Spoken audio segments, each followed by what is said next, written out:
So he has to work with the Institute, and he also has to work with the Downworlders. So he's just trying to establish himself once again as pack leader and also a liaison. But there's a little bit of a disconnect there.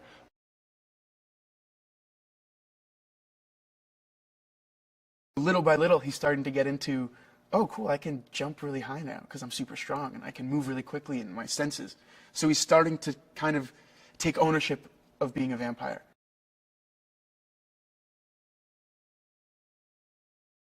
He's on the run from kind of the Clave and also trying to get away from the Circle and to usurp Valentine. So he's in this place where he really does have to choose to the light side or the dark.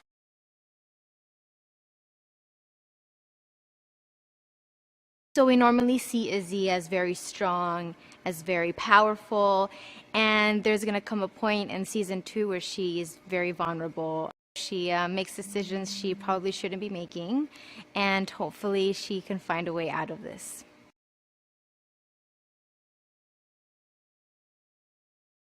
Although he has a lot of tools and he has a lot of answers and a lot of knowledge and wisdom, there's also a lot of things that he is still trying to figure out that you would think someone immortal has figured out over centuries and centuries. And I think for Magnus this season, you know, we go a little in depth of his history with Camille, his past relationships, and also his friends, which characters that we've grown to love from season 1, for instance, played by David Castro Raphael.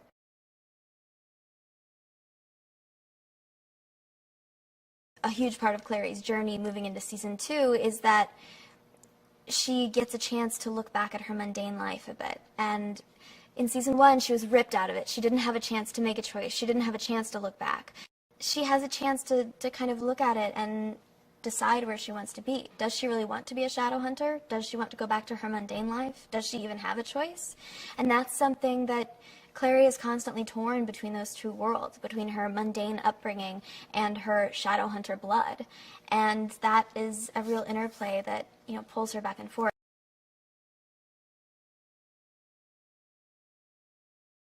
In season 2, we get to learn a little bit more about Jason and Alex's past, how they met, how they became Parabatai, and then that becomes a major issue in the beginning of the season, because, you know, we begin to feel for what it is exactly that defines their relationship and what makes them so upset when they're apart. And that causes significant challenge for Alex.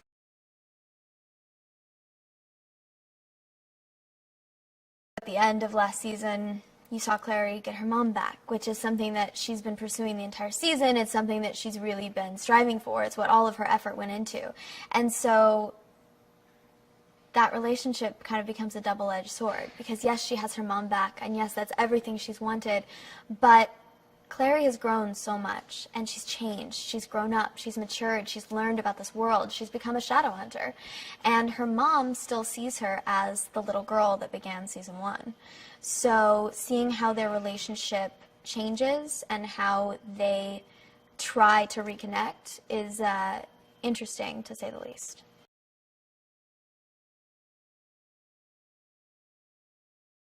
So there is this new guy in the Institute. His name is Aldertree. Is he bad? Is he good? We don't know yet. Especially his relationship with Isabel. It's going to be very interesting. And he's going to probably take Isabel in a path that she shouldn't be going to.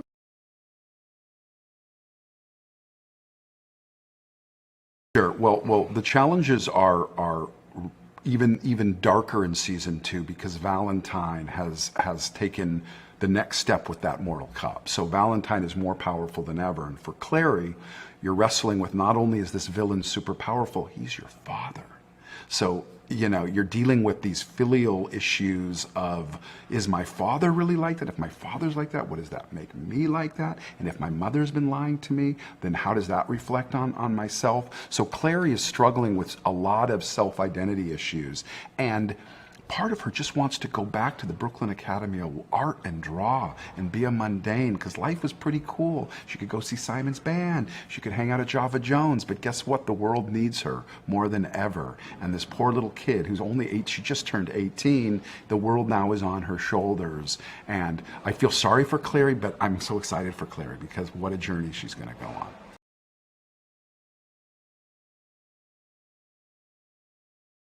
Well, our first foray into television was Smallville, and we started in season 2 and ended up running the show in season 8 with another writing team. So that was kind of our beginning and an incredibly valuable experience for ourselves and actually for Shadowhunters. Smallville is a big influence in what we bring to Shadowhunters. It's a show about a hero's journey, and it examines a young person who feels that they aren't normal anymore, and that everything that they've heard about in their life has been a lie. And the idea of wrestling with your identity and your destiny and questioning those values and the ideas that you grew up with aren't necessarily the values that you're going to carry on into adulthood was very attractive to us, and is something that we often talk about, and Joseph Campbell, the hero's journey, the myth, all of that stuff is important to us.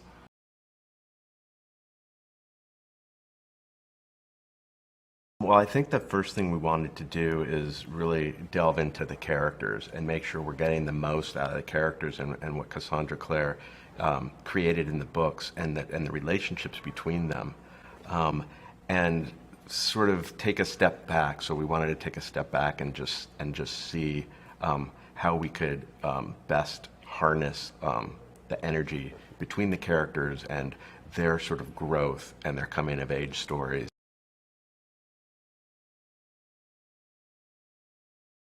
What Matt brings is a willingness to take chances, to push the envelope, to raise the bar, to elevate the material visually as much as he can, which is so exciting for us to write a script or write a scene. You never know how it's going to end up, and to see his work and what he brings, and it becomes magical, and it's really, really exciting.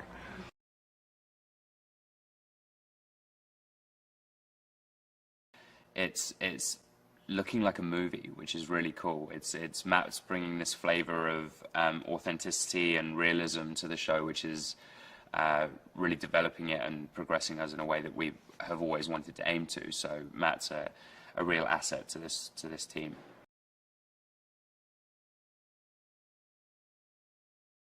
So Todd and Darren are our Parabatai showrunners. We love them.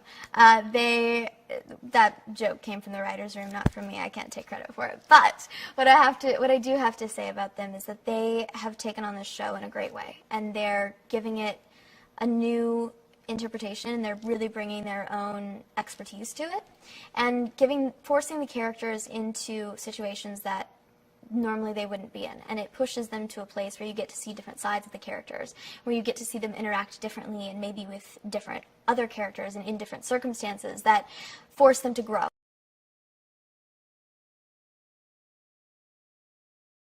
Season 2, I mean, you know, we have dozens and dozens of great characters coming in and out. You know, obviously all the tree is different. We have Gretel, you have Maya. There's going to be a lot of plot twists that that really excited for the fans to see.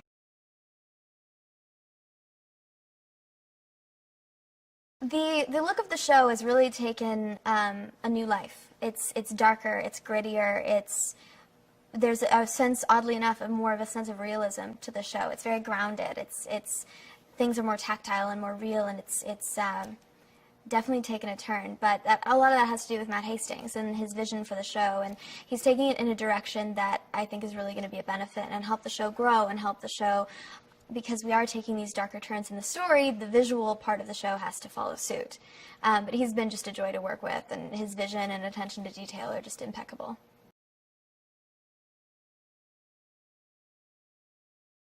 We are all working very hard to bring a sense of real authenticity to the show. That starts with every little detail. It starts with the color of a wall, or the aging on bricks, or how a doorway is placed, or symmetry, or asymmetrical, et cetera, et cetera. So as my grandmother used to say, God is in the details, and I believe that. I believe that once the details work and it's not perfect, but it feels like a lived-in environment, then you're successful in capturing it on camera. But a lot of it is trusting in the dream that you have. And the dream that I had, that all of us have, is to make the show as big and bold as possible. And I think that's what we're doing.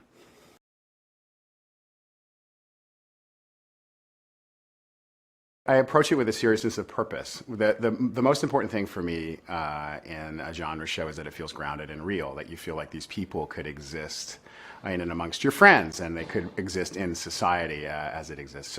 So really giving it the respect it deserves. It's a long, undead genre for the vampires. It's been around for a long time.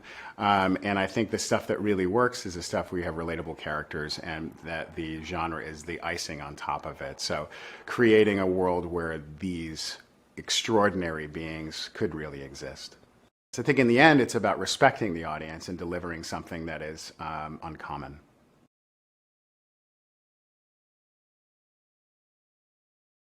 Well, I think the production design has changed also. It's gone from it was in a kind of a fanciful place initially last year, which was cool, but we embraced sort of, again, the New York of it, and we've expanded the sets, we've created texture, we're shooting it differently, we're using foreground. Anytime that you see a scene, it's going to be framed unexpectedly. It's going to feel more voyeuristic, like you're kind of leaning into a conversation versus constantly just being inside of it. So you feel like you're a participant in the shadow world. We want you to be a shadow hunter. We want you to be alongside Clary and Jace. We want you to fight and kill these demons.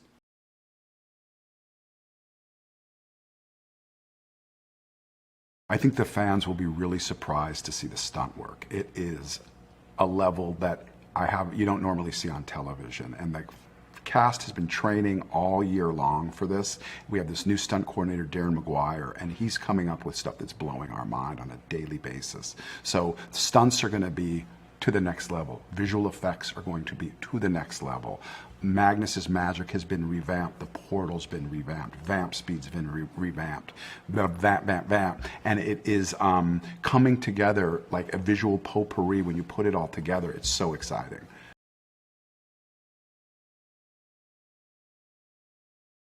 I think audiences will be happy with our new special effects this year, and also the development of how werewolves change. It's going to be a lot different from what you saw last year with just the kind of lightning strikes. You're going to see you're going to see them turn, which I think is probably like the heart of a werewolf story. You want to see that transformation from human to werewolf.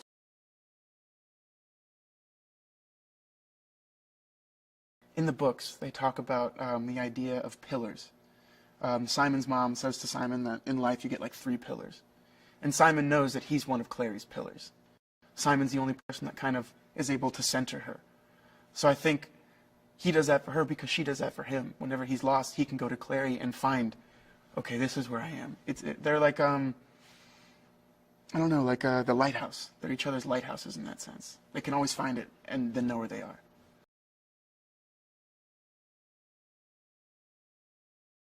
Starting off as almost like a friendship, and then, you know, evolving into somewhat of a relationship. But I think what's interesting is seeing kind of how that develops, as opposed to, you know, one day you kiss and the next day you're in a relationship. That it doesn't happen that way. And I think what's interesting about this season is what we're trying to do is to develop it and to make it very real and grounded. What you know, any relationship you get into, there's trust, there's, you know, questions.